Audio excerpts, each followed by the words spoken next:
Hello and welcome back to another episode of the Northeast Hoopcast. Today I'm joined by Clarke commit Chris Clarke. Chris, thanks for being here, my man. I appreciate you having me. Let's get started with that Clarke commitment. I know it's a little bit early. It's still the summer, but how you feeling as you get closer to going to school? I mean, it's exciting. Because I generally feel like I made the right decision. Just from the start of the process, like it did have that home feeling for me, which was like a big reason why I made that choice. So as time, gets closer, it just gets more exciting, really just ready to get in with the guys and, just be there. Yeah, it's definitely dope to play at the next level. Was that like a dream you had to just play in college?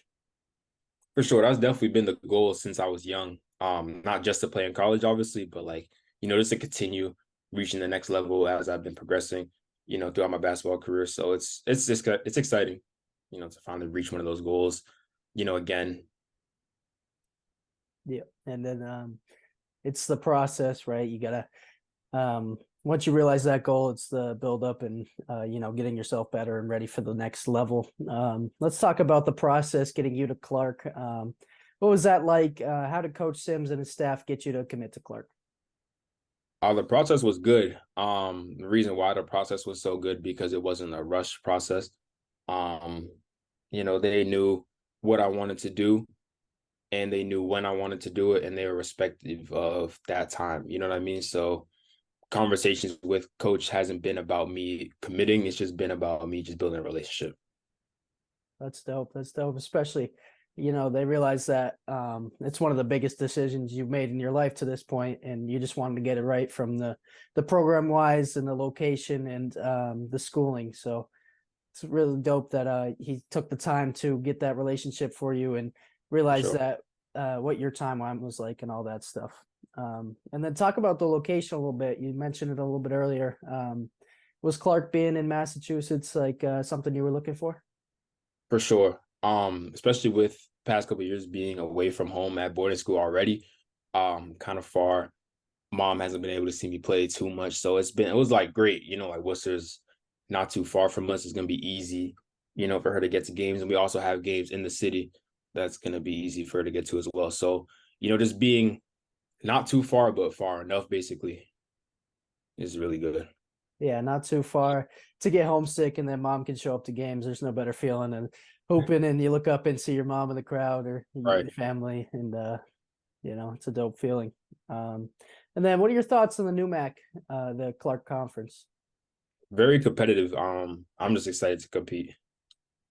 Yeah, and uh, New England basketball. There's so many good conferences. Not only are you going to have high competition in the new MAC, but also in the out of conference games. There's a lot of good teams in Massachusetts. There's a couple in Vermont.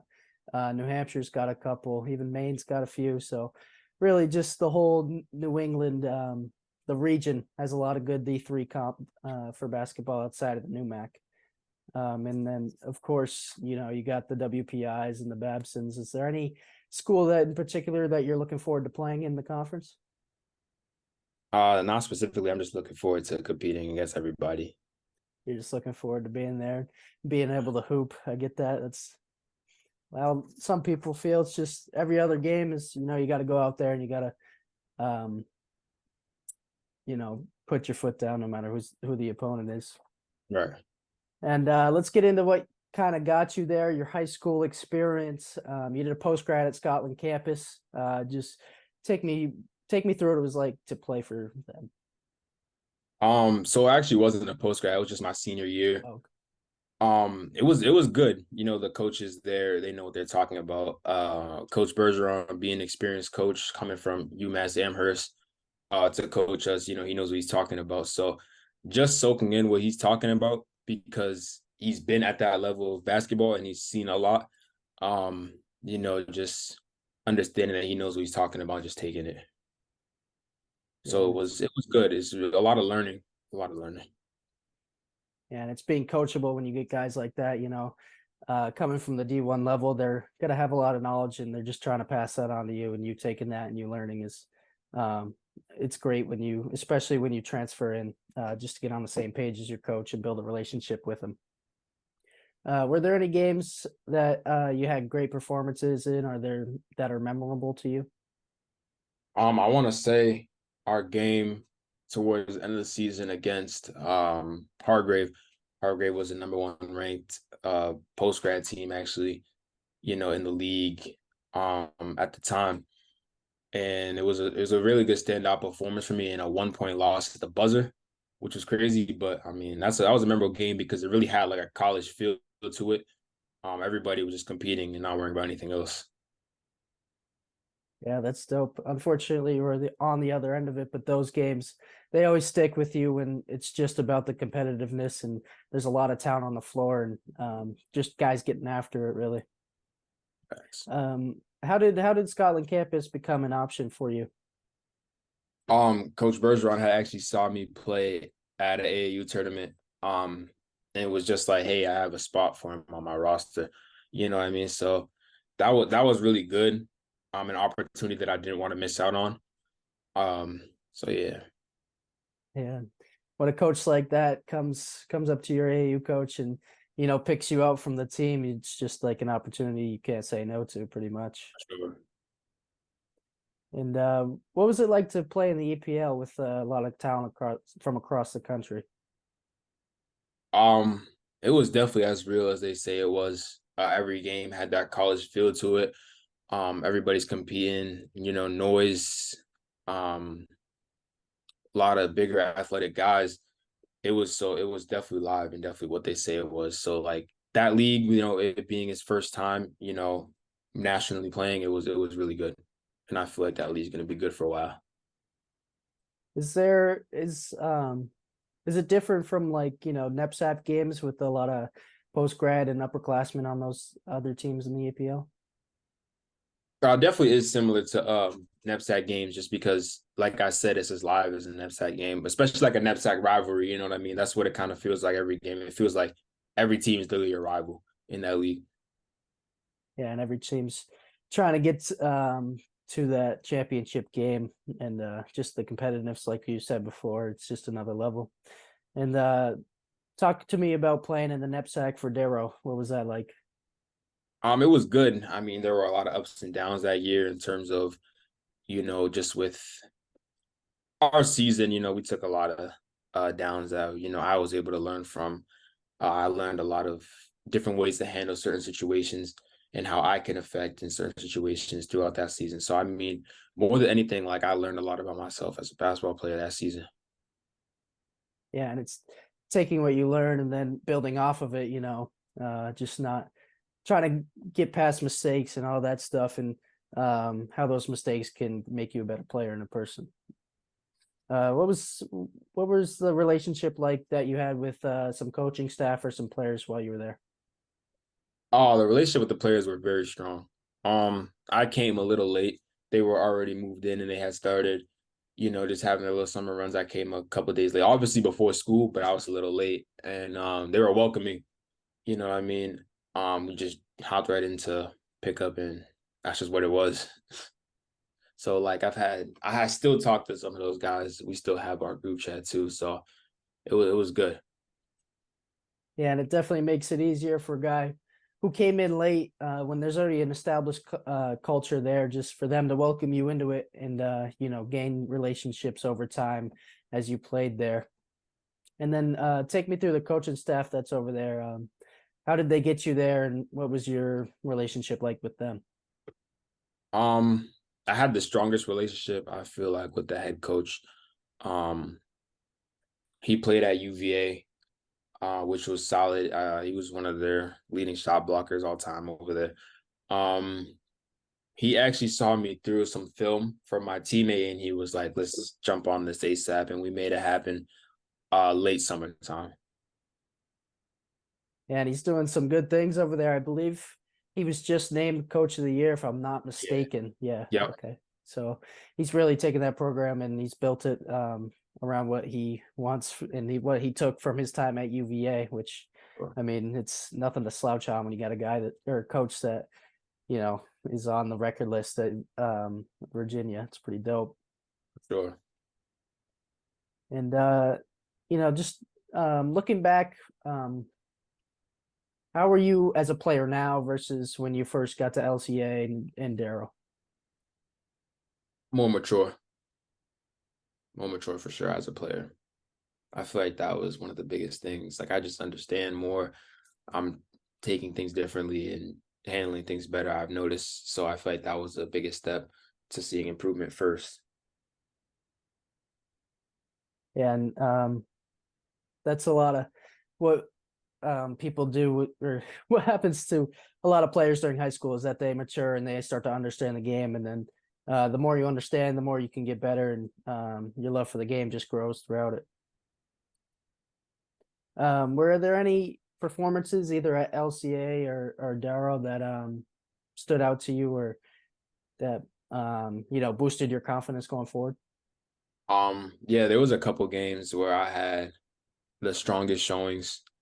I remember St. George's being one of them. St. George's was a solid game. There was packed crowd at their house. They were loud. They were talking to us. And I stood out, especially I feel like in the second half, helping us keep the game close. Just a couple buckets downhill, getting in ones, rebounding, just doing all the little things. It was a good performance for me. Another game was at McDuffie. The first time we played them at their place was another strong game for me. Um, Another one, last one that I could remember was our game against Springfield Commonwealth, especially the second half where I had 11 points in the second half alone with 4 or 5 rebounds in the second half after 2 in the first. So you're really just stuffing the stat sheet in some of those games. And what's the competition like in NEPSAC AA? It's strong. It's strong. Um, every league game is going to be a challenge, just like the EPL, especially like that AA league. It's tough, especially when you're on the road because they really give you that atmosphere. Crowds are loud, they're supporting, and there's no support for you at all. So those games are definitely very competitive.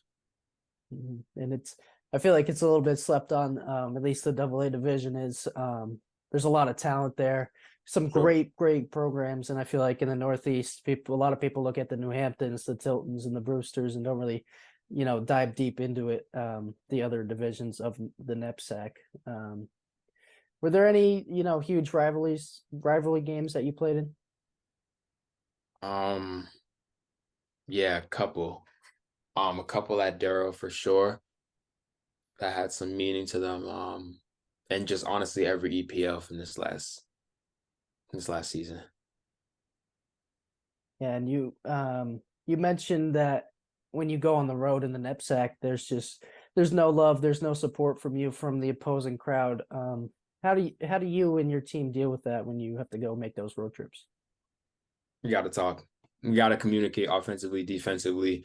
There was a lot of times at Darrow where a lot of guys would lose composure because they're battling themselves and the crowd. So we can't have that. And that was one thing that we kind of got better with as the season progressed. Because there was a lot of young guys. And I feel like, at least from a little bit from my experiences, that it goes back. You got to go back to the fundamentals, and like you said, it's communication, and then it's a mentality. You stick with your teammates and you talk with them and stuff like that, and that's just that's how you ignore what's coming from the crowd and just stick to the game plan.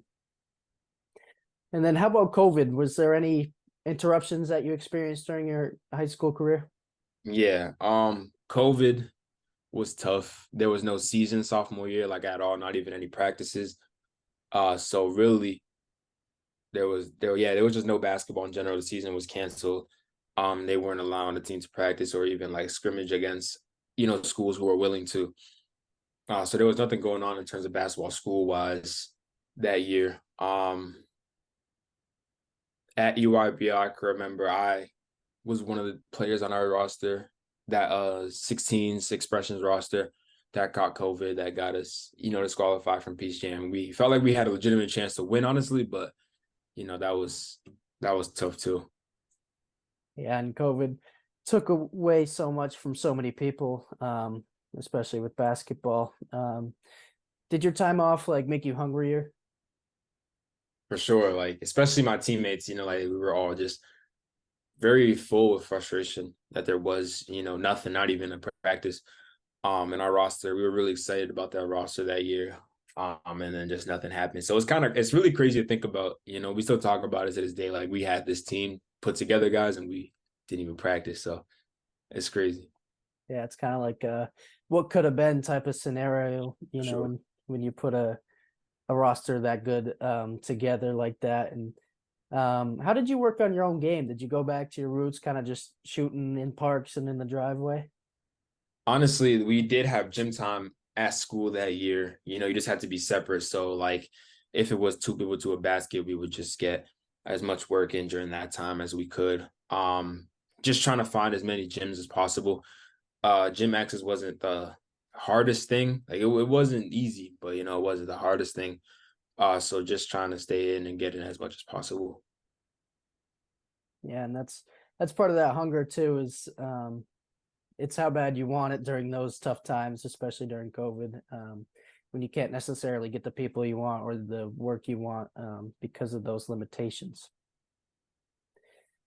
Now let's talk a little bit about your AAU journey. I know you mentioned expressions earlier. I'll have some questions for that in a bit, but let's start with the House We Built program. What's that squad like, and how long have you been a part of that program? I've been a part of that program since the end of the season at Darrow. So the end of junior year. Yeah, end of my junior season. And it's honestly been great. Like it's really like family oriented. Over there, there's a lot of people involved with the program that a lot of people don't know about that help impact, every roster within the program so much. And that was one thing that, that I really loved and still, love to this day. Like I still go to, practice with them and, everybody comes to practice, what I mean? Even if you're not playing. So it's really cool to have that type of family environment. The owner, head coach was the top team. Alfred Chan has been a huge help to me in my process. Um, for sure. Just being consistent with his word, and actually caring about his players, I feel like was really the difference maker than like any other program really. Yeah, and I feel like it's a little bit rare to see kind of that close knit group, especially for AAU, because guys come from everywhere and that type of stuff. And especially like you said, people show up no matter if they're not playing, which is definitely rare for some AAU programs. And that team appeared in the Hoop Group Showcase League. What was the competition like there, and how did the squad do? The competition was strong. We really had some tight games.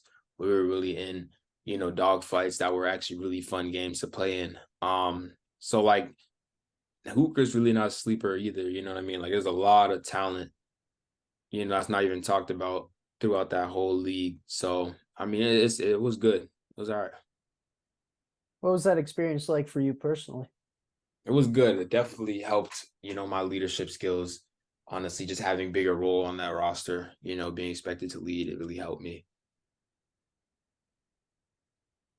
Yeah, that's dope. And you also played for Expressions Elite, as I mentioned earlier. What was your time like there, minus the COVID period? It was positive. It was, there were some positives from being there. I feel like I got better, just the talent level that was in the gym for practice every day. Just helps you step your game up to another level. So I felt myself getting better with that. Uh, yeah, and where were some of the tournaments that you played in? We've been to Indianapolis. We've been to Georgia. We've been to Kentucky, New Jersey, and Virginia. A lot of places actually. Yeah.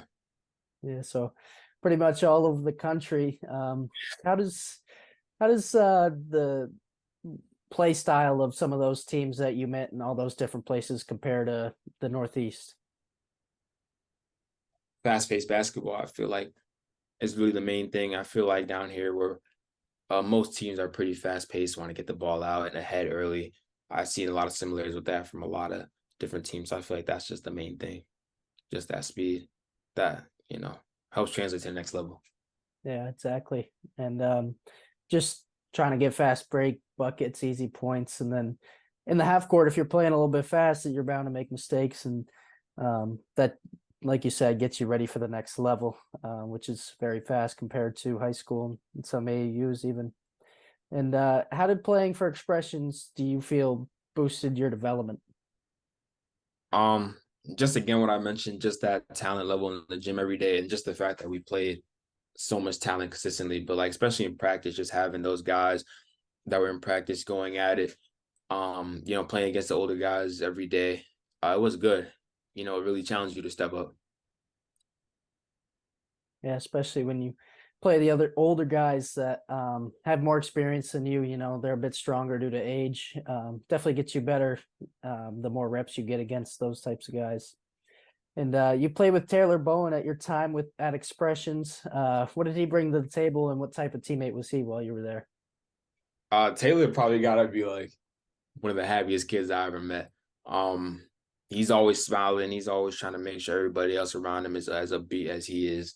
And like you love that, which has been really cool. He was good. He was really good for us. I remember in the game actually that before I caught COVID at UIBL, he actually hit a game winner against Georgia Stars. I remember that play inbound hit to him. He curled off for a three, and that was the game really. So yeah, he had a lot of big moments, and he was big for us. Yeah, that's dope. And you love a guy that's just gonna bring the energy, and he's just gonna make you guys smile and keep the energy up and the spirits up as well. And then especially when he hits a game winner, you know, the whole team gets riled up for him. And when you're that type of guy, at least. And then talk about the exposure that you get in those AAU circuits. There's a lot. There's a lot. Sidelines are full, and then all I can say is it's on you from there. How does it compare to playing in the NEPSAC and for those prep teams?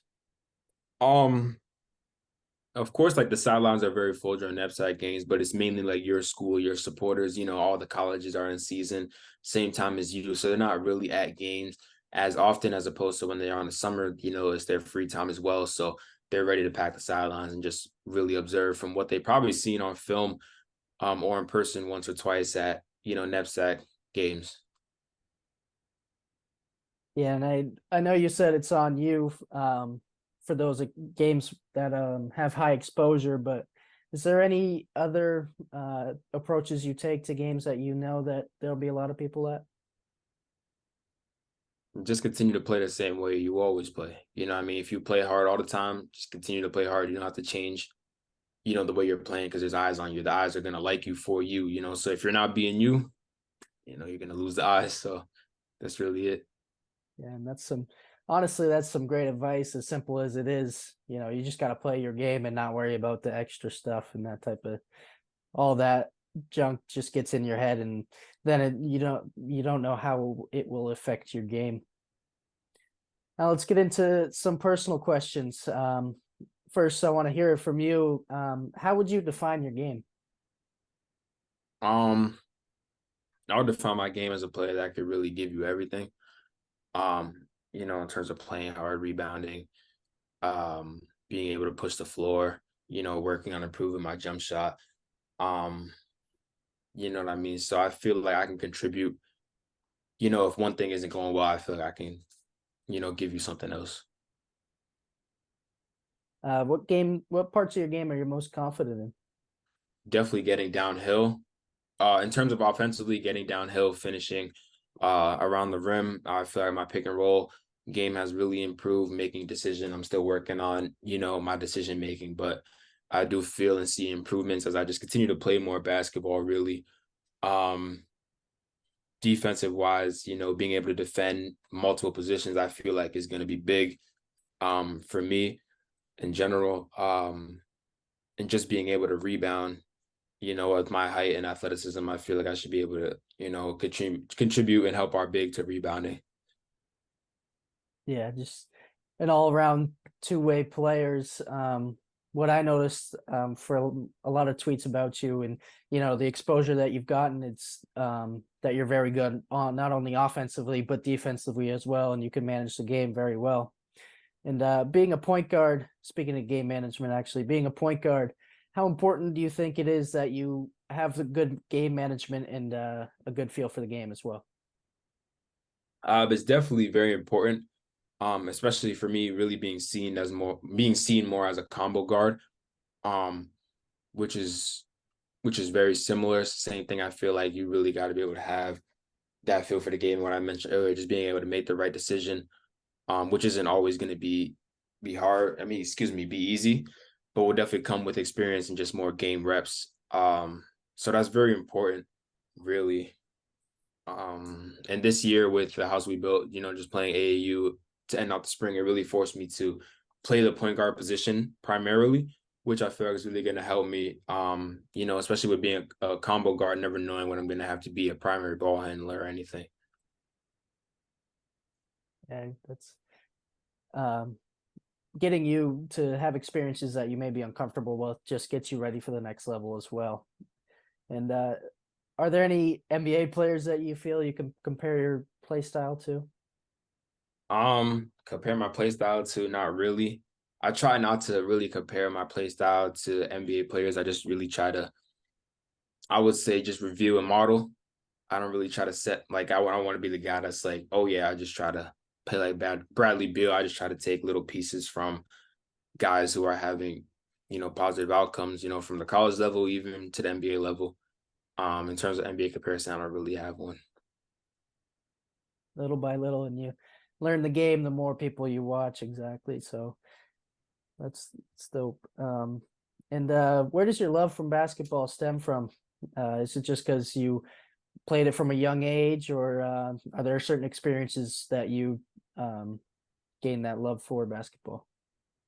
Definitely from playing it from a young age, but just like knowing the amount of fun that I have with it, basketball is great when you're having fun, what I mean? And that just really grew my love for it just because throughout my career I was able to find points during it, where I was just having a lot of fun and like I didn't really want to stop.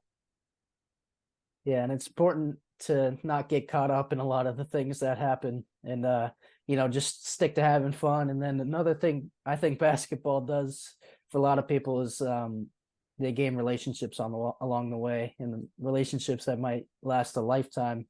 So I think there's a lot of people out there that just get caught up, and then they don't really think about just having fun or being with your boys and hooping with your boys and that type of stuff. And speaking of relationships, the teammate of yours, I believe, for the house we built, Jabari Nurse, how did playing together strengthen you guys' friendship? Honestly, a lot of people don't actually know. A lot of people just think Jabari and I are like the best of friends, honestly. I grew up with Jabari. Jabari is actually, my cousin, and we grew up like this from such a young age. So it was honestly just more fun to be able to play on the same team as him, at that time and just see him, accomplish what he wanted to accomplish. Yeah, and when you have a relationship that's close like that, it is dope to see what his accomplishments have been, as well as him being there for some of your accomplishments. Now let's move into it. What an off season looks like for you. Have there been any trainers that you've worked with in the past to improve your game? Yeah, for sure. Georgie Chapman has been a huge help to improving, a lot of people that I know his game. He's honestly been great since we were younger. Um, Definitely working out with Chan that I mentioned from the house we built has been a positive, just a lot of lessons that he teaches. He does a lot of teaching, honestly. So, and Kenny Small was a help, for sure, just helping us, take things that we could use on our own for sure. You know what I mean? So, Yeah, that's crazy too, because Georgie was up where I was from when I was growing up too. So working out with Georgie, I was in like sixth grade. Toughest thing I've ever had to do, I swear. He works hard, he makes you work hard, and Sometimes it's tough to tell what he's saying, but he knows basketball. That's for sure. He's a great guy. And then, summer runs that you've been involved with, Spencer Summers runs. How does that help you connect with some other guys? I feel like Spencer Summer Runs is just like a big basketball reunion. You know what I mean? Just getting in the gym with a lot of guys that you know and you've known for years is just always fun because, a lot of guys are on their different paths. There's not a lot of time to hang out, but I feel like those runs are just a big hangout session where we just get to compete doing exactly what we like to do, competing. Yeah, and there's a lot of talent from a lot of different teams and a lot of different divisions there. So it is dope to see, different play styles, how people have continued to grow at their own colleges and that type of stuff. So, are there any guys that you look forward to playing against or with at these events? Um, you definitely just, everybody's great. So just looking forward to play with everybody, playing against everybody. Definitely not an easy task every time. But it's also a lot of fun. You know what I mean? So I don't really have a preferred group of guys, but Yeah, and through workouts during the summer, what areas do you feel like you've improved the most? definitely being able to shoot the ball has really been a main focus. Just really zeroing in and focusing on that jump shot. Being able to make different types of shots and just getting a better touch.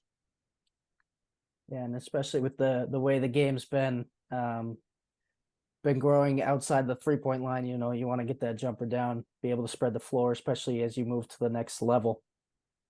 And what does a workout look for you when you're in the gym? Is there a lot of game like reps? Everything has to be game like reps. If it's not, you gotta go back. Everything we're moving at game speed. We're doing game like things. There's not really a point of me, spending 2 hours dribbling around cones, doing moves that I'm not gonna do in the game. So we really zero in on what, we want to polish. Yeah, and how about your workouts in the weight room? It's definitely been getting better. Definitely taking that step in the weight room because it's just as important as, that basketball piece, just staying in shape. Making sure I'm getting a lot of cardio by the day. Just improving, just trying to go up in reps in the weight room and just the little stuff like that, really. And how does that change during the season? You'll definitely feel it. Your body just feels, well, you're training the right way. We've really been working on eating the right way. We've really been focusing on how we've been eating, especially this summer. So you're getting that cardio in during the summer, and during games you just feel more ready. Hmm. For sure. And the more time you spend in the weight room, the stronger you're going to get, and the more your body's going to get ready for Division 3 basketball. And what are some goals that you have as you get into Clarke University? Um, I just have a lot of personal goals set for myself that I haven't really spoke too much about. Just want to accomplish them one at a time. There's going to be ups and downs. End of the day, I'm still a freshman. So just got to stay, locked in on what I'm doing, and then on the side, the rest will come. If it does, it does. If it doesn't, it doesn't. It's just like it's more important at what we're doing. Exactly. And um, you know, having those personal goals is just gonna push you to be successful to that, and then also keeping the team approach in your mind at the same time. All right, Chris. Again, just want to thank you for being here. For the viewers, Yeah. make sure you're keeping an eye out for Chris as he moves to Clarke University. He's going to be a special talent. So, Chris, thank you again. I appreciate you having me. Thank you.